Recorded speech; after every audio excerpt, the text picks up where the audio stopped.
Success is available to anyone, anytime, anywhere. Success is not more. Success is less. Success is less of the obligations and the people that no longer serve you, and more of the people and experiences that do. That illness was one of my greatest teachers. It's the subject of my first book, Success with Less, because I wanted to share the story that if you looked at my LinkedIn, I had the life and the career you wanted, but the LinkedIn of my life did not match up with that. I had confused my definition of success with somebody else's, and I ended up with somebody else's life, and it did not serve me in any possible way.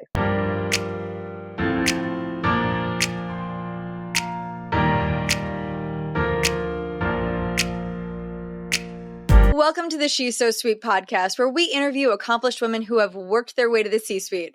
I'm your host, Christy Falteruso, Chief Customer Officer and award-winning customer success executive. I am so excited to introduce today's guest. I've got Karen Mangia, who is the President and Chief Strategy Officer at the Enginnered Innovation Group. Hi, Karen. Welcome to the show. Hello. I feel like I've joined a party. I love it. I love our energy already. I almost wish that people can always see like the pre-record, because I always love kind of just getting that vibe all set with our guests. And you were bringing some energy this morning, and I love that for us. All right, Karen. So before we get started, let's start by telling the listeners a little bit about who you are. Tell us about the Enginnered Innovation Group. What is it? What do you do? My career has been like the Godfather trilogy. No, I'm not just saying that because I'm maybe minus the horse head. Yes, true. Although I was in sales for a while, so it's borderline. I can't say how we closed all those deals. Strictly confidential. It's in the family. It's in the family, right? So in that big tech trilogy, I worked at 3 big tech companies: AT&T, Cisco, and Salesforce. And along the way, customers and people have been the true North Star of my career. That's taken several forms. So sales and sales leadership, customer experience and partner experience, and market strategy and thought leadership. Each one really trying to understand what are challenges that customers and teams and organizations are trying to solve, and how can we help, as well as how do we paint a compelling vision for the future of what's possible in a way that people are excited to come build with us. And now in my role at the Enginnered Innovation Group, I say that I have all of those jobs at the same time. We are a tech company that is just over 3 years old.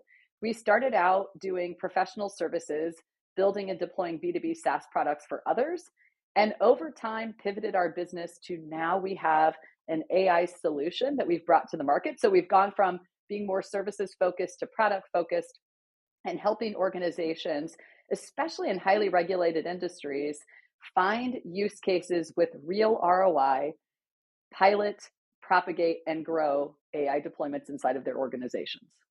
I love that. You've definitely been busy, Karen. I'm rarely bored. It's true. Well, I do want to dig into for just a moment. So obviously you've made this pivot to AI, and obviously that is the buzzword, I would say, of 2025, but actually was probably 2024. So how has the evolution of AI really shifted kind of the focus area of your organization? We started by building and deploying our AI solution for ourselves. 2 things that our founder and CEO and I discovered as we are running and growing our own business is, first and foremost, there is still a challenge for senior leaders to have the information that you need when you need it to make decisions and move at the speed of business. Yep. The second one is that it's very difficult to go to any more meetings than we all already attend. And so in order to help ourselves somewhat be omnipresent and scale, our CEO created this AI solution as a plugin to our Slack channels. So originally what it would do is each morning we could go in and see a project update that our solution called Roxie, named after his dearly departed St. Bernard dog, would fetch and retrieve for us. And then we would say, right, we would say, hey, Roxie, could you write an executive summary of the team's progress so we could send it to a decision maker or an influencer from that client? One of the real proof points for me of the power of the possible is when I had a marketing intern this summer who's from Vietnam. She speaks 3 languages, brilliant communications major who could not even spell AI when she started with us. Well, we used Roxie and created her a little newsletter channel. And in less than 2 weeks, she could use a combination of our own AI solution and her own resourcefulness as a communications major and excellent writer to start ghostwriting for our CEO and creating our newsletter, which is very technically focused. It was then that I understood that AI can help us power up and skill up without taking or replacing our jobs. It can complement us. It's like suddenly you have a twin that's working when you're sleeping, that never burns out and always thinks that you are the best boss. I love that. I love to hear people's stories about the innovation around AI because every company gets started in a different way. And so I love that. I love building it to solve your own problems and then figuring out how do you use it to solve others. Now, listen, I want to go back a little bit because obviously you're doing some really cool stuff right now. But I have to imagine that when you were little Karen, that this isn't where you thought you'd be. And listen, maybe I'm wrong, and maybe that this is exactly where you thought you'd be. But when you were little, what did you think you'd be, or what did you want to be when you grew up? When I grew up, I wanted to be a teacher. I I grew up in the Midwest and in a fairly conservative family, and I was not surrounded with professional female role models. Most of the women that were in my circle of exposure were stay-at-home moms, and in the mix were a few teachers and a few nurses. And I found it to be true in a sense that you can't be what you can't see. At the same time, I've always inherently known that I love coaching and leading people. And I have an insatiable curiosity about people's stories and what makes them tick. And I think about this very early example. Our grandparents used to take all of their grandkids for 1 week every summer without our parents. Imagine the scene. Stay up as late as you want, eat what you want, you're having fun. And I would spend the week writing a play and casting all of my cousins in it and running rehearsals so that when our parents came, we would put on a little show for them.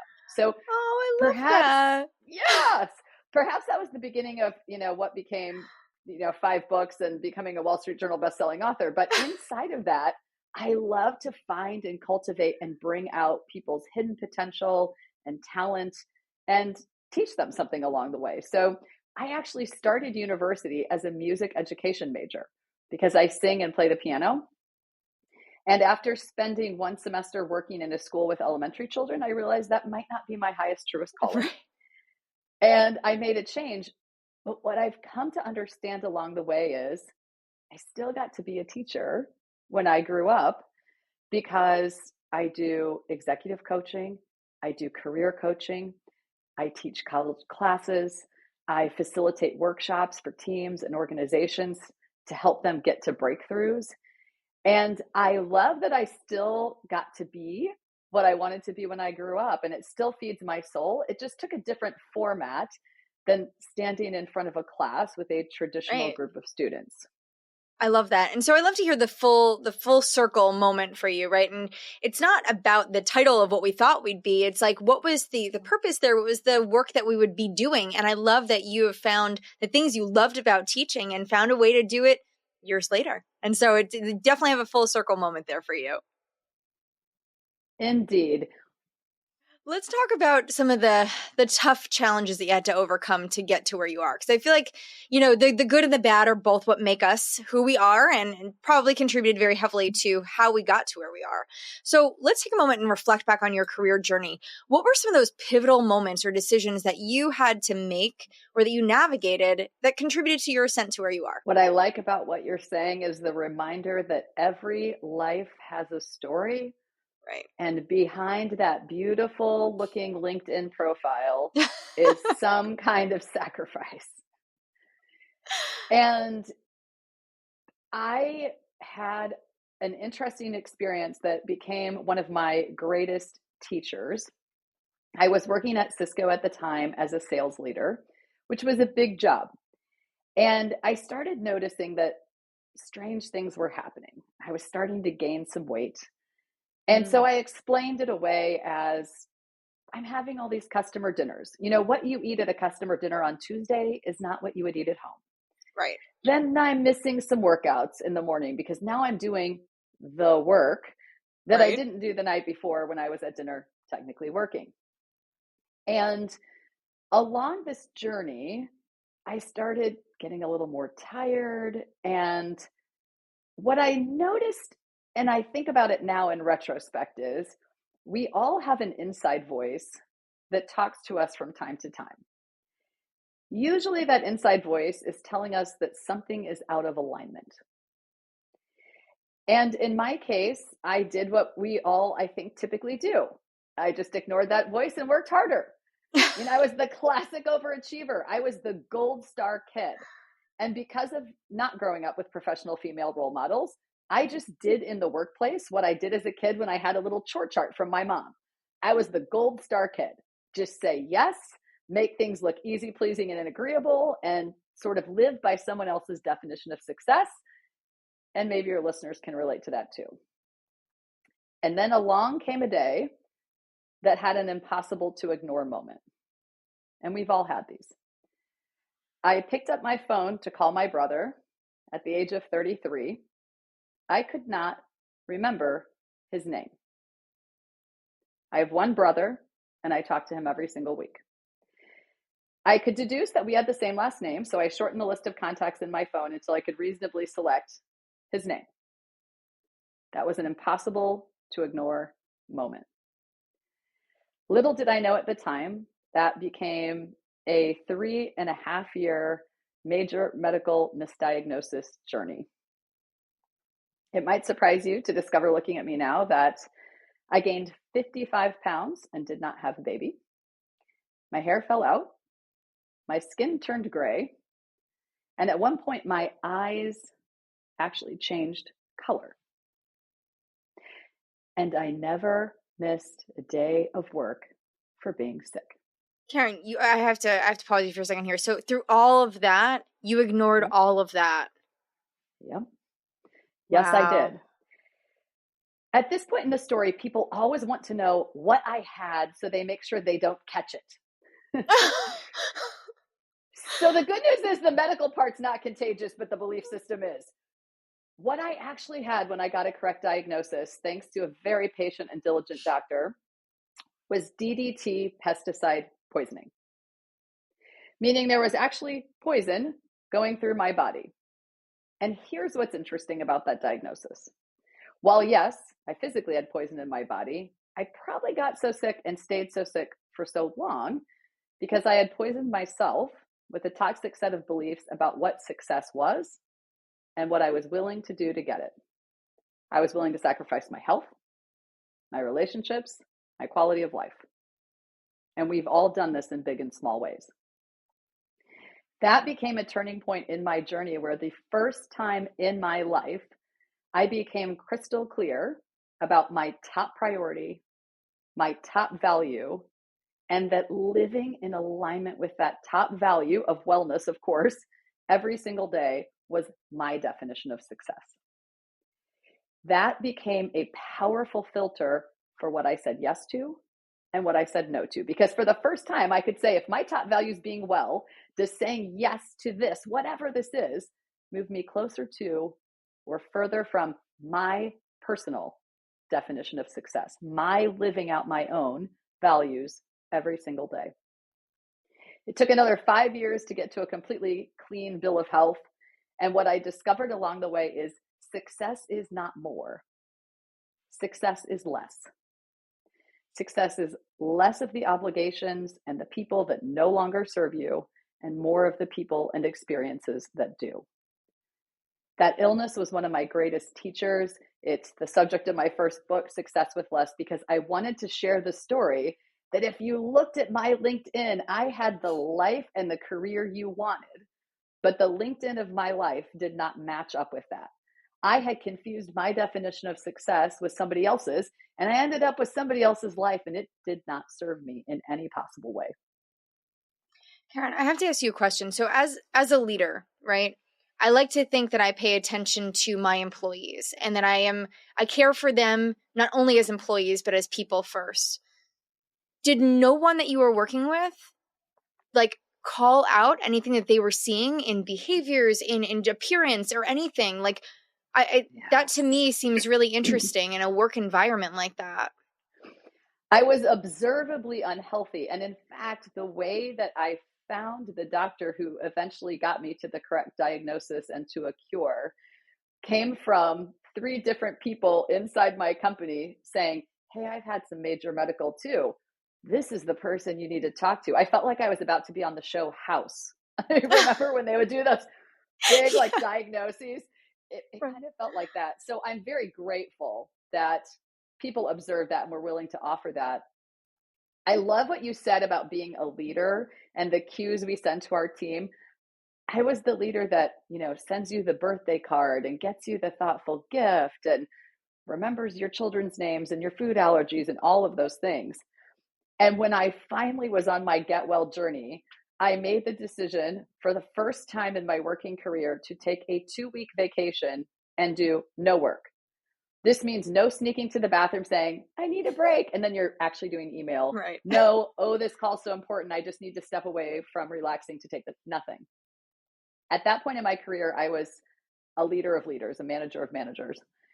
And when I came back to work after the 2 weeks, of course, completely restored. And in shocking news, this publicly traded tech company had not gone out of business. It's amazing. I went back. I will never forget what my team said to me. They said, "We're so glad you finally trusted us enough to step away and leave us in charge." All those wonderful leadership behaviors of this personal touch and checking in with people could not overcome the fact that what I taught them was, if you want to be successful working for me, you're going to work all the time too. Unintended implications of that overachiever behavior and living outside of really some healthy boundaries. I love what you talked about with like signaling to your employees, right? Because it is monkey see, monkey do, right? So by you taking the appropriate actions, it actually signaled to them that it's okay for you to do these things as well, right? And so the bad behaviors are sending one message, and then the good behaviors are also sending a message. And it's important for us to consider what's the message we want to be sending and being very intentional about that. Yes, and the unintended consequence of having employees and they're watching you go through this health journey and they're realizing you're not taking time away is they feel like they'll be They punished if can't. they take time away to care for their own health as well. Right. And what's so sad is that that just kind of the trickle down effect and impact of that is really interesting, right? Because we probably all inherited those behaviors from previous leaders, right? So at what point do we get to be the leader who changes that dynamic for the future employees, right? Of that company, of another company, but sending the right messages and helping others build the right boundaries so that they can respect what's important to them, which is probably not their inbox, it's their family, it's their health, right? It's those things that are really important at the end of the day. What I like to say is permission granted. We all wait for someone else to say, "You should take a break. You should see a doctor. You're very ill," even though we know we need these things ourselves. And so many of the conversations I have in one on ones with people, they already know what they need to do to better care for themselves, to be better spouses, better partners, better parents, better pet owners, better health, whatever that might look like. And somehow we all want some external granting function that says, "Permission granted. You can do this." And I'll have people say, "Oh, it's because of the conversation with you, I decided to take a vacation." And I will always say, "No, I just gave you permission to do what you already knew you needed to do for yourself." So first and foremost is we can give ourselves that permission. Second is, as a leader now, I am very vocal about speaking up on behalf of my team and having some boundary setting conversations with people who tend toward scope creep and overwork. And it's also part of many of the executive coaching conversations I have as well. How to find that healthy balance and have the courage to live it out. Karen, how do you work with folks who need to be empowered to make those decisions for themselves. Because I feel like, to your point about permission, so many of us do this. In fact, I was just speaking with another leader the other day who stepped into a new role, and she said her employees were asking her if they could take lunch. And I said, well, I was so baffled by that, because I said, well, what adult needs permission to go eat food in the middle of the day? Like, Right. 3 square meals, even prisoners get that. Like, I was like, what do you mean? Of course they could go eat. And it's so crazy, to your point about permission. So how do you think about empowering people to be able to establish those boundaries? Because I feel like your point, right? They're waiting for somebody to say it's okay to go do that. Yes, I do this by putting some of those times on my calendar. I will put doctor appointment or Pilates class on my calendar, not marked private, so people can see I am a human and I do these things also. To your point of, as goes the leadership, so goes the team. Next, I will ask people and get a little curious. Why do you feel you need to ask me this question? I would be curious where that came from. And third, one of the most powerfully transformative pieces of work I've encountered, and it's a subject on which I coach, is called positive intelligence. Positive intelligence, also known as PQ. For you and your listeners, you can go take a free online assessment just for you. What Shirzad Chamine came up with is that there are 10 saboteurs. We all have saboteurs, these voices that live in our heads. He's taken the time to categorize them, and he's discovered there are 10. We all have the judge. We all judge ourselves, others, and circumstances. The other 9 include things like pleaser, controller, victim, hypervigilant, hyper-rational. It puts a categorization to that voice in your head that stops you short from doing something you need to do. It's the ways that we all sabotage ourselves based on these long-held beliefs, and usually personas and stories that we created in childhood with a perceived attempt to keep ourselves safe. And then we continue to carry those forward into adult life. And he has a whole program and a PQ gym and ways to reset and intercept those voices when they show up in your head. So for example, if I'm a pleaser, which clearly I am based on all the stories I described to you, if I'm a pleaser and I'm looking around in the environment, it seems like everyone's working all the time and no one ever takes lunch, the pleaser part of me would say, well, if I want you to like me and to please you, to be the easy, pleasing, and agreeable employee, then I'll just do what everyone else does. Because that's how I figured out how to blend in, right? In childhood and being a female executive in the tech world, you learn a lot of blending strategies to try to blend in. The great fascination of all of that to me, though, is everybody that I ever worked with actually knew I was female, no matter how much I pretended not to be. Everyone I ever worked with also knew I was young, no matter how much I tried to blend in. It was sort of a lie of the mind that we all tell ourselves.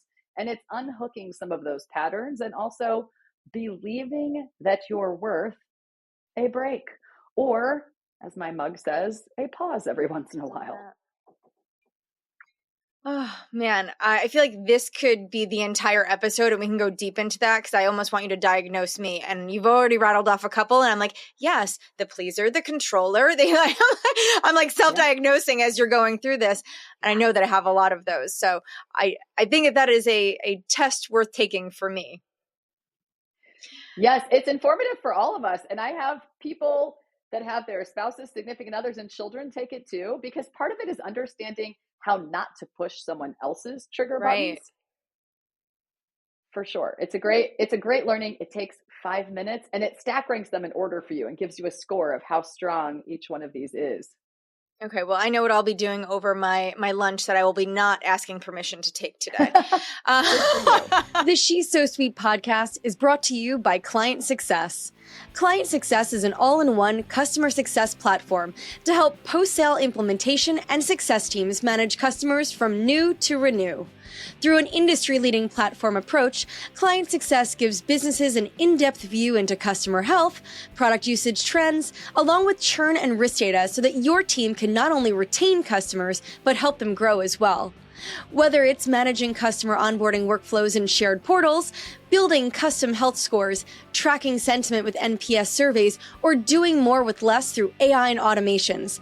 Client Success gives customer success professionals a true one-stop platform to manage all aspects of the customer journey. To learn more about the industry's fastest to implement customer success platform, visit www.clientsuccess.com.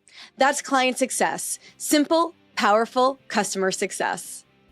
Very good. Well, listen, the one thing I see about women is like we are so comfortable talking about our failures and our challenges and the obstacles that we've overcome, but sometimes we don't take enough time to celebrate our successes. And that's actually one of my favorite things to do is hear from women who acknowledge that they've won, that they've done something really that they're proud of. And so when you think back on your career, and you have so much to be proud of and so many successes, what are some of the things that really stand out to you when you reflect on your career so far? What are your proudest moments or biggest successes? Every single person I coach who goes on to get promoted or do a different role is an incredible joy for me. StrengthsFinder would tell you I'm a maximizer, so I love to find and polish the hidden gem in someone. It's immensely gratifying when I help give someone the tools that they feel empowered enough to go on to live their dream, get the next promotion, do the next thing. It brings me an incredible amount of joy. And there are fortunately many examples of that through the years of wonderful people who are willing to do the work and who got a few new discoveries and maybe some access to some of my network along the way that fueled them on their next step to success. Second, I think about a time that started incredibly challenging. My team and I received very unexpectedly a 35% budget cut. I opted not to tell my team because I thought I could put together this business case and explain why all of this would be detrimental to the business. And I gave this impassioned speech after many sleepless nights with all kinds of facts and figures and data and impacts. And I will never forget the 3 words my boss said to me. This changes nothing. I had put a lot of energy into resistance and it changed nothing. I was left with no other choice, frankly, but to tell my team because I was picturing we're going to have to cut staff, we're going to have to cut programs, and I had a really large team at that point, full of fantastic people. This group came together and said, we'll figure it out. And we ended up taking a function, a customer experience, customer listening function inside of the business that was a cost center, completely transformed the business model into a center of excellence that we cross-charged for our services, and became a profit center that was so wildly successful that while the rest of the company was cutting, we were going on retreats and having so much fun that we were told to stop because the optics weren't good. It was a wildly rewarding experience to come together with a group of people and say, let's do the impossible. Let's solve an unsolvable problem. And then to do it, to actually pull it off, and how empowering it was for the whole team and how gratifying and what a learning experience that was for me as a leader, which is the saying leadership is lonely is a choice. You're only alone with your leadership challenges if you decide that you want to be. Third, I am very proud of being a Wall Street Journal bestselling author with 5 books and a 6th one coming out this year that is a radical departure from the other 5, and I'm looking forward to that. And along that journey of authoring books in 2020, when everyone was hunkered down, I had a book that I was already contracted to write. I submitted that book May 1st. It was scheduled to come out in October. After I submitted it, 2 weeks later, my publisher asked me, we were talking about working from home. And I said, yes, I started writing a blog about this and it's going crazy. And she said, could you write a book about that? And I laughed and said one of the dumbest things I've ever said, which was in my sleep. You cannot write a book in your sleep, by the way. She said, could you write it in 2 weeks? I said, no. She said, how about 30 days? So this working from home book that you see hanging over my shoulder was written in 27 days, came to market in 87 days. It's the fastest that Wiley has ever brought a hardback book to market. And it was at a time, August 2020, when people were desperately hungry for a resource. So that's another one I feel really proud of. I wasn't just eating macaroni and cheese. I was walking on my treadmill desk, cranking out a really rapid book. Okay, so 5 books, 6th on the way. Of the 5 that are already published, which is your favorite? And I'm sure they're all different, but you have to, maybe you have a favorite, right? I do have a favorite. I have a fantastic grandfather who just turned 101 years old on December 20th. Wow, and I have been cooking Sunday dinner for him every Sunday for over 20 years now. And I post about our adventures every single Sunday. And last year, we came out with a book together called Sundays with Salvatore, 52 recipes to cultivate conversation, connection, and community. And 52 weeks in a year. So 52 chapters with his wisdom. I mean, he's a World War II veteran, a first generation American, and an entrepreneur who still day trades stocks on his 3 iPads, smartwatch, and 2 laptops. He has a lot to teach us.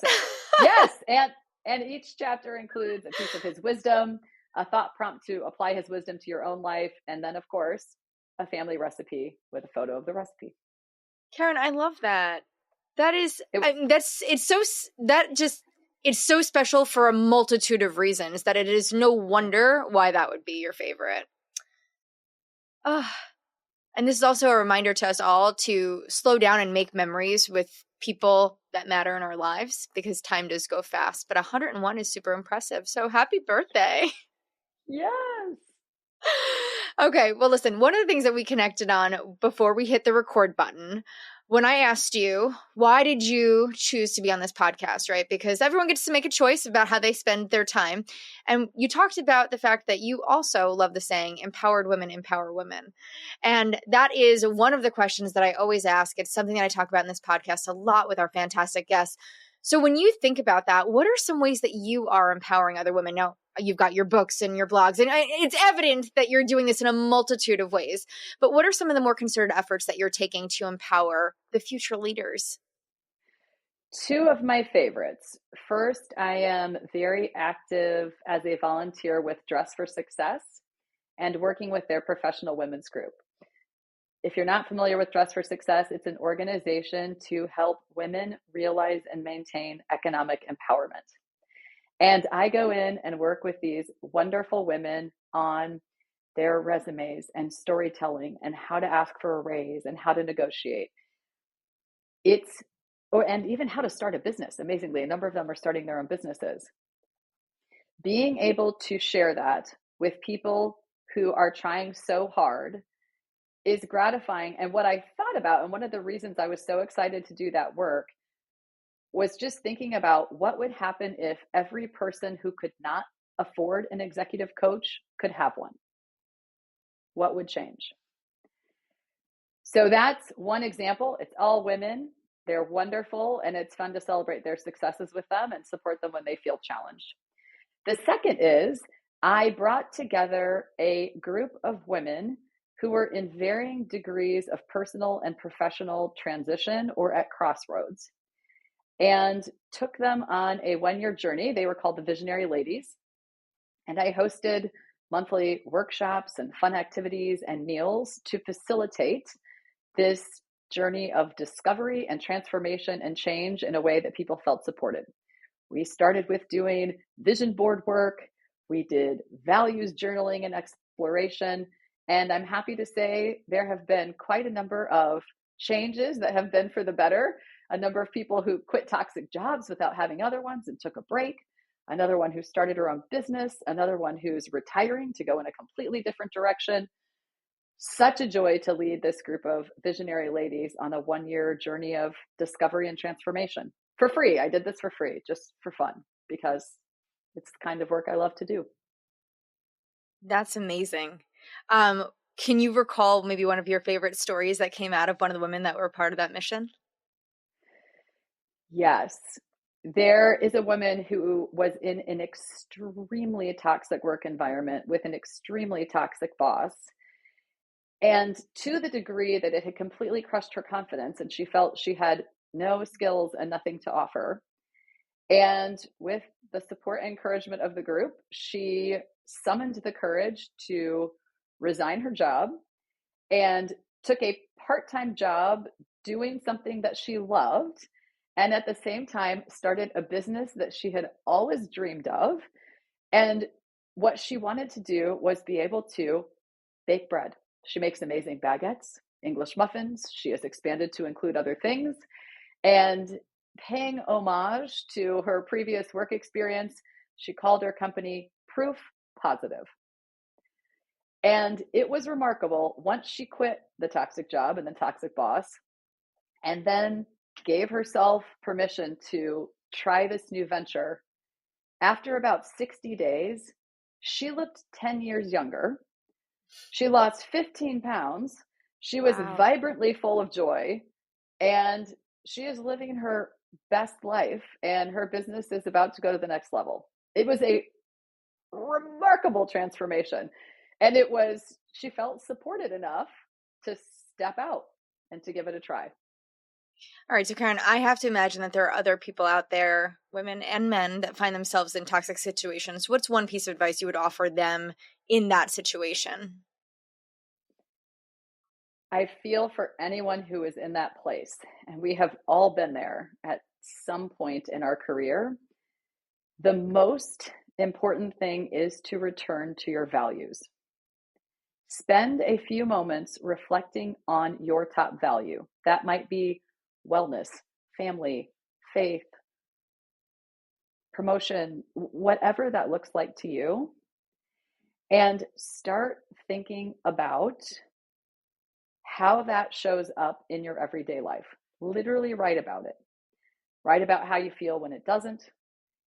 Reconnect with your values.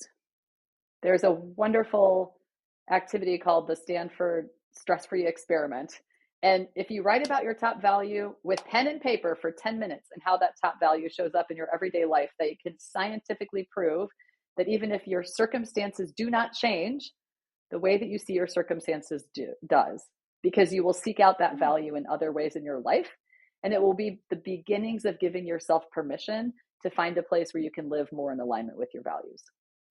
That's brilliant. I know that there's so many people who are struggling. And I think right now, especially with the market being what it is and jobs being difficult to find and few and far in between, people are scared to step away from the security of their jobs and a paycheck, and they find themselves in these toxic environments. So I hope that is helpful advice to anyone who is finding themselves in a situation where they kind of feel stuck right now.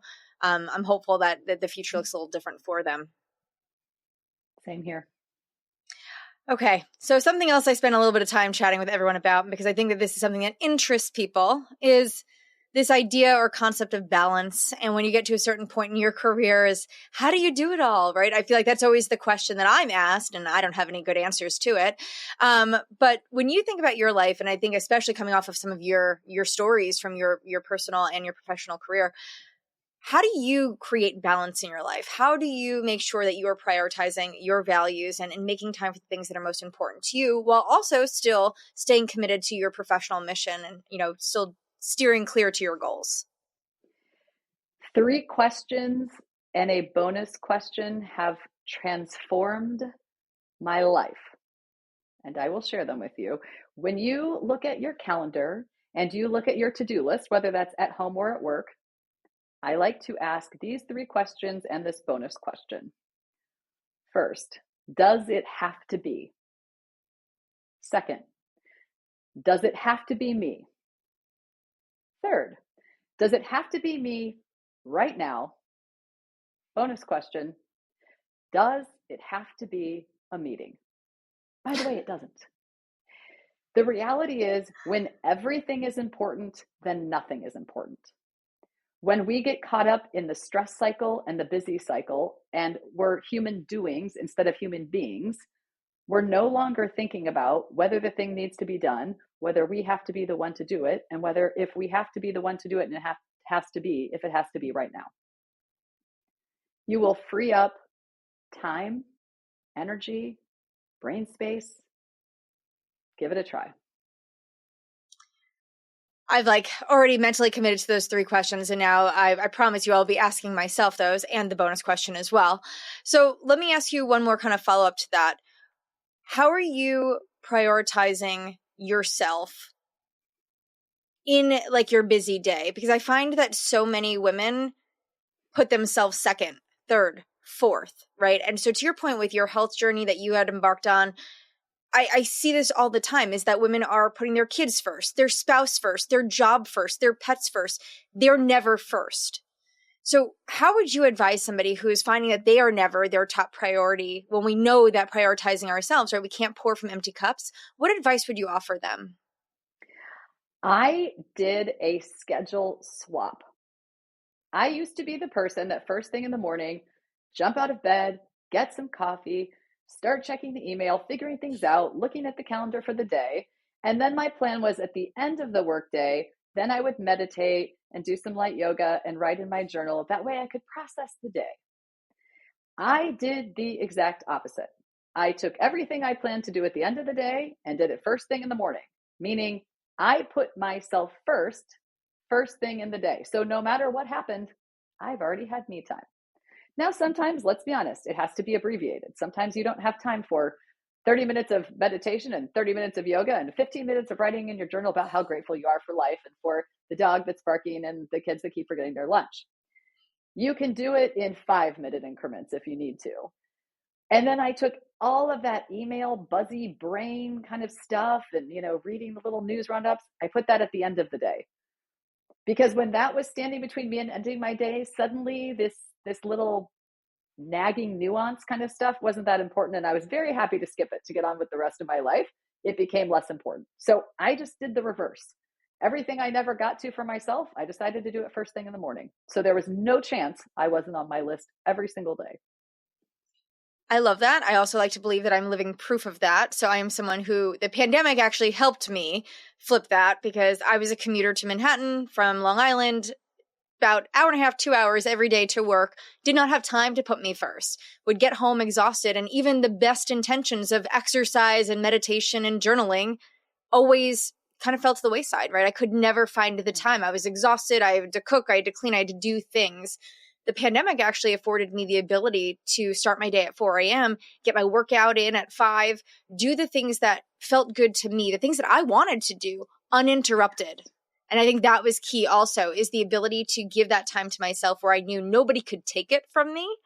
And by doing that, to your point, starting my day with me first has transformed how I prioritize and what I prioritize, and has actually helped me rethink my values as well. Yes, and how you start your day sets the tone for your whole day. Absolutely. And that's why I will never sacrifice my morning workouts. Excellent. Well, Karen, listen, I cannot thank you enough for all of the great wisdom you've shared with us today. But before we wrap up our conversation, what is the one thing you want to leave our listeners with? Success is available to anyone, anytime, anywhere. I love that. That is a powerful way to end our episode today. And something else, Karen, I got to connect the dots on, is that you did talk about the fact that success also is defined by you, not other people's definition of what success looks like. And so I had to just take that statement you kind of made earlier in the conversation and tack that on there, because I think that is important as well for people to remember. It is indeed. Well said. Karen, thank you so much for your time today. I hope you enjoyed the conversation as much as I did. I'm confident our listeners will take away a multitude of notes and tips and inspiration and motivation coming from our conversation today. So just so thankful for your time. Thank you for the opportunity, and our time together has been a total joy. Oh, wonderful. Well, for our listeners, if you enjoyed our episode today, please rate and follow us on Spotify, Apple Podcasts, subscribe on YouTube, connect on LinkedIn. And until next time, we'll see you soon. Hi, guys. I want to share a bit about an organization that I support called Wednesday Women. They're on a mission to increase the visibility of executive women leaders that you should know, learn from, and be inspired by. On LinkedIn, they share the profile of 2 amazing women each week, on Wednesdays, of course. And now just imagine if we all followed, amplified, and nominated the women that we want to see more of. Their initiative provides examples of women CEOs, founders, sales executives, technical leaders, and so many more. By supporting Wednesday Women, you'll see more of these professionals in your social feeds, of course, but also on stages, podcasts, and panels. If you're interested in learning more and supporting their initiative, head over to www.wednesdaywomen.org or follow them on LinkedIn.